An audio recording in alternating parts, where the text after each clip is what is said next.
नमस्कार मित्रांनो, तर तुमचं स्वागत आहे आपल्या एका नवीन न्यूजमध्ये। प्रेमाची गोष्ट मधील मुक्ताचा अपघात। छोट्या पडद्यामागे लोकप्रिय मालिका प्रेमाची गोष्ट TRP यादीत खाली घसरलीये। मात्र सागर आणि मुक्ता ही जोडी आजही प्रेक्षकांची आवडती आहे। मात्र आता मालिकेतील मुक्ता म्हणजेच अभिनेत्री स्वरदा ठिगळे हिच्या गाडीचा अपघात झालाय। शूटिंगवरून परत येताना हा अपघात घडला आहे। आता स्वरदा थोडक्यात बचावली आहे। अभिनेत्रीने व्हिडिओ शेअर करत याबाबत माहिती दिली आहे।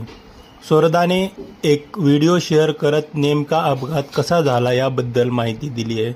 अपघातात तिला कोणतीही दुखापत झाली नाही। इंस्टाग्रामवर शेअर केलेल्या व्हिडिओमध्ये ती म्हणते, आता 6 वाजलेत, सकाळी पहाटे 5:30 वाजता माझ्यासोबत हा किस्सा झाला। गाडीची अख्खी हेडलाईट गेली, चाक गेलंय, गाडीचं दार आतमध्ये घुसलंय, त्यामुळे ते ओपन होत नाही। गाडीची एक बाजू डॅमेज झाली। काल सकाळी 7 ते 10 ची शिफ्ट होती। काल सकाळी 7च्या शिफ्टला काम सुरू केलं ते आज सकाळी 5 वाजता माझं पॅकअप झालंय।